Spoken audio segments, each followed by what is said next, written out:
Hollywood TV.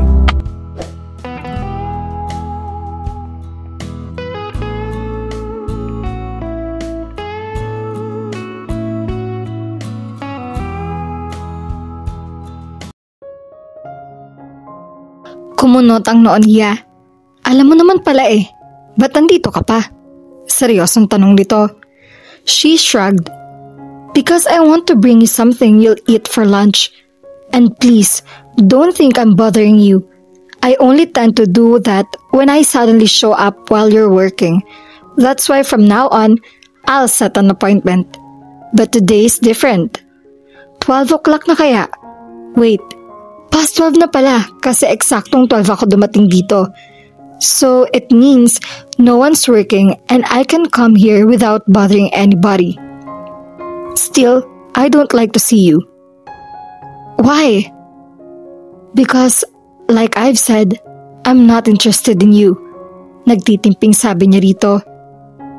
I've also told you that I already know that. What I want to know is your reason why you're not interested in me. Napatanga siya sa sinabi nito. He knew he prepared himself for whatever might happen with their conversation. But never did he expect she could be this fearless in questioning him regarding his feelings towards her. But he didn't let it bother him. Kung gusto talaga nitong malaman ng opinion niya tungkol dito, ay ayos lang yun sa kanya. I don't like noisy girls. I'm not noisy. Tinitigan niya ito sa paraang sinasabi niya na hindi siya naniniwala sa sinasabi nito. Mukhang nailang ito kaya nag-iwas ito ng tingin na tila nahiya. Okay, a little, but that's sure to happen. Pagdidepensa pa nito sa sarili. Still, you're ruining my concentration. Maybe you just need to be more focused. Naningkit ang mga mata niya sa isinagot nito. Ang sabi ko nga, tatahimik ako o kaya hihinaan ko na lang ang boses ko tuwing magkakasama tayo. Biglang bawi nito. Ano pa? Iyon lang ba ayaw mo sa akin? You're not the type of girl I'd like to hang out with. And even if you are, I don't have time to spare with you. Not even on Sundays? Iniabot niya rito ang organizer niya para malaman nito nagsasabi siya ng totoo. Nanlaki ang mga mata nito habang pinapasadahan ng tingin ng organizer niya. Puno iyon ng mga marka at wala talaga siyang bakanting oras para pagbigyan nito kung sakali. Magagawa mo pang bumawi o umuwi sa inyo o dito ka na sa opisina mo tumitira sa mga susunod na linggo. Binawi agad niya ang organizer niya rito. Mukhang kahit anong sabihin at ipakita niya ay hindi ito maniniwala sa kanya. Why are you doing this? Hindi na niya alam kung ano pang pwede niyang sabihin para tigilan na siya nito. Maybe she just wanted something in return. Because I like you. Nakangiti at walang pasakaling sabi nito. Why? I don't know. You don't know? Kunot ang noon tanong niya rito. He wasn't trying to fish for compliments, but he didn't expect that. He thought it was probably because of his physical looks or their family's fortune that made her interested in him, or it could be both. Kaya napaisip siya sa klase ng takbo ng isip nito. I mean, I really don't know what is exactly that makes me like you. I just do the moment I saw you. I'm sure you already heard about Kirsten. Yeah, pero hindi pa naman talaga kayo, hindi ba? Hindi niya magawang magsinungaling dito dahil totoo na kinikilala pa nila ni Kirsten ng isa't isa. Still, he didn't want Laika to have the permission he was still available. But I already told you, I don't like you. She laughed. I know, and that's make me like you even more. He was stunned. You are masochist. She laughed again, and that was not a good sign for him. Laika couldn't help but be amused by Vernon. Halata kasi nagwiwindang ito sa mga isasagot niya. At para sa kanya, ang makakuha ng iba't ibang reaksyon mula rito ay nakapagpapasaya na sa kanya. So she laughed again because she didn't expect they would be having that kind of conversation. But of course, she needed to clarify herself before he even thought she really was a masochist or worse, insane. "No, I am not that," sabi agad niya. Natatawa at naaaliw pa rin siya rito, ngunit agad din siyang sineryoso. "I just find you more interesting because you are being honest with how you feel about me. You're not like any other guy who pretends he likes someone just so he could take advantage of that person. Believe me, I really appreciate your honesty." "Bakit hindi mo nalang aminin sa akin na wala ka lang talagang magawa, kaya ako ang kinukulit mo?" Napakunot-noo siya. "That's not true. I may be bored sometimes, but I don't hang around other people and make fun of them just so I'll be entertained." "Okay, let's say you really do like me and you enjoy seeing me every day. But how about me? Don't you think it's unfair that you are the only one who benefits from this? I wouldn't even gain a few merits if I wasted my whole day with you." Nanlaki na naman ang mga mata niya at hindi makapaniwala sa sinabi nito. "How could you say that? Hindi pa nga tayo nagde-date eh. Saka mo na husgahan kapag nasubukan na natin magsama ng buong araw. Kailan ka ba pwede? Patingin nga uli ng schedule mo." Nagulat siya nang bigla itong tumayo sa kinauupuan nito.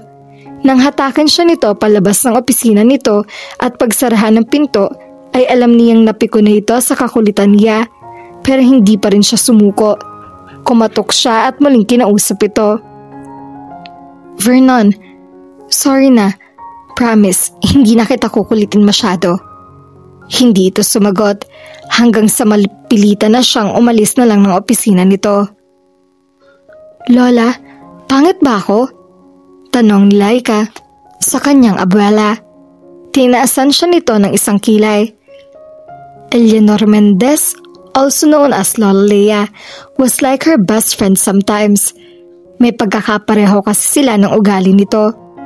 Nasa loob sila ng Memento, isang jewelry shop na negosyo nito noon pa.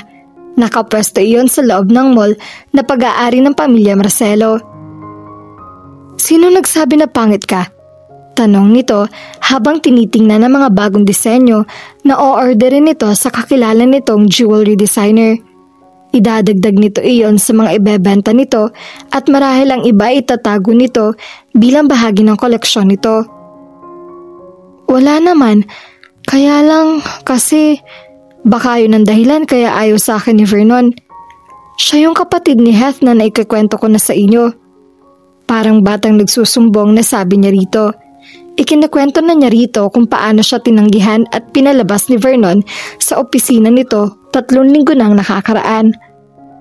Gusto man niyang puntahan uli si Vernon ay hindi na niya nagawa dahil naging abala na siya sa trabaho niya.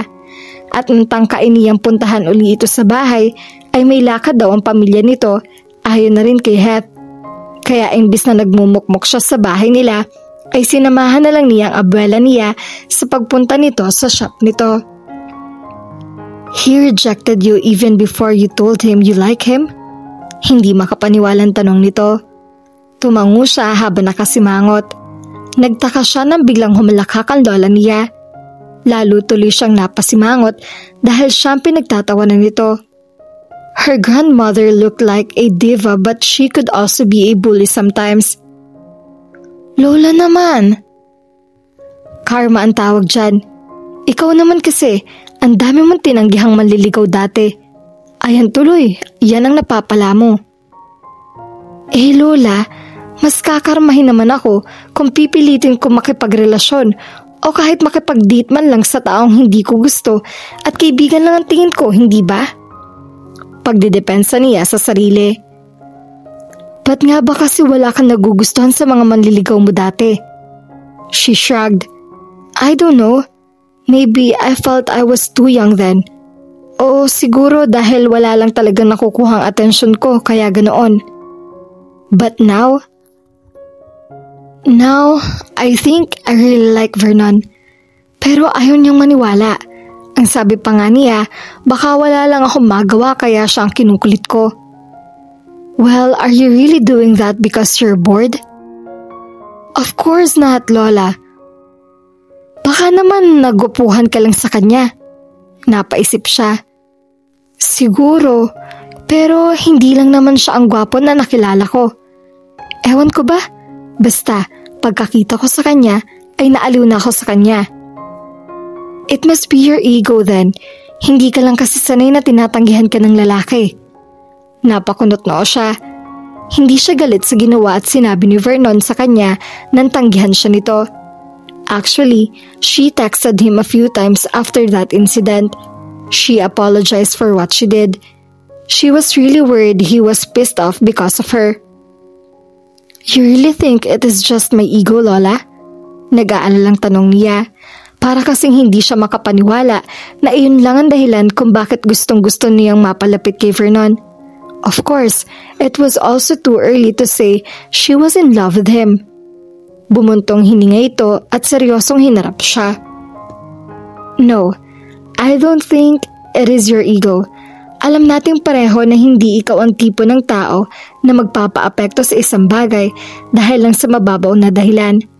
The reasons may be unclear why you feel that way, but I do hope you wouldn't do something you might regret later on. Do you understand what I'm saying, Laika? Ngumiti siya. Yes, Lola. Good.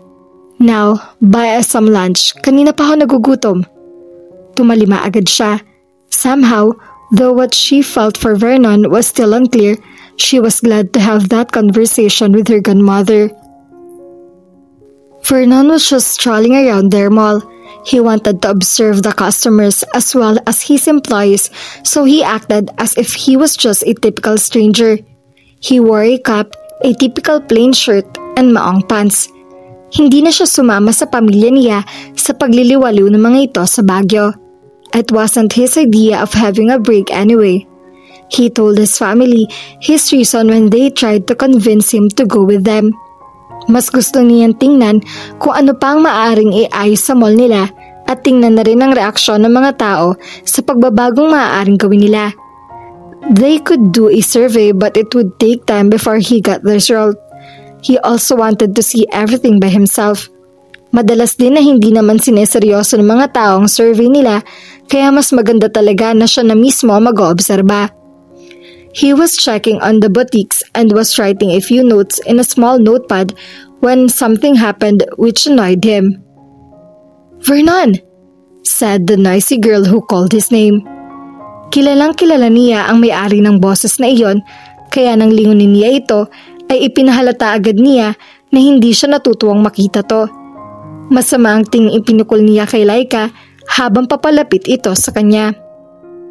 If she were a dog, she was probably wagging her tail as she approached him. Then, she would bark twice while looking at him as if he were welcoming her master. Sa naiisip niya ay lalo siya naaasar. He didn't like dogs, and the girl in front of him was actually acting like one, again. It is Sunday. Can she give me a break? He thought to himself. What are you doing here? She asked while smiling at him. I was actually wondering about the same thing, he said as if uttering to himself. Noon niya pinagsisisihan na hindi siya sumama sa pamilya niya. Are you working? She asked again. Yeah, maikling tugon niya at naglakad ng muli palayo rito. Gusto mong sumabay muna sa aming mag-lunch? Napahinto siya sa paglalakad at napalingon uli rito. Nakataas sa mga kilay niya nang tanungin niya ito. May kasama kang magla-lunch? Yeah, I'm with my lola. She owns Memento. Sagot nito na itinuro pa ang jewelry shop na malapit sa kinatatayuan nila. Bago pa siya makasagot ay hinawakan na siya nito sa isang siko niya at hinila hanggang makapasok sa loob ng jewelry shop. Ipakilala niya agad ito sa kanyang lola na bagaman maganda ay mukhang masungit. Siya ba ang lalaking sinasabi mong gusto mo? Tanong ng lola nito. Napadiretso siya ng tayo. Mukhang may kung anong ikinikwento sila sa lola nito kaya nang makita siya nito ay hindi siya nagustuhan ng matanda. It was fine anyway. In fact, If Laika's grandmother would ask her to stop seeing him, he would be forever grateful. Nakita niyan tumango si Laika kaya lalo siyang tinitigan at sinuri ng matanda. Bilang isang dalagang Pilipina, hindi dapat ikaw ang unang nakikipaglapit sa isang lalaki. Pero dahil alam ko namang hindi ka kailanman naging konserbatibo, go ahead. I like him. Bagay kayo. Sabi nito sa apo nito na ikinanismaya naman niya.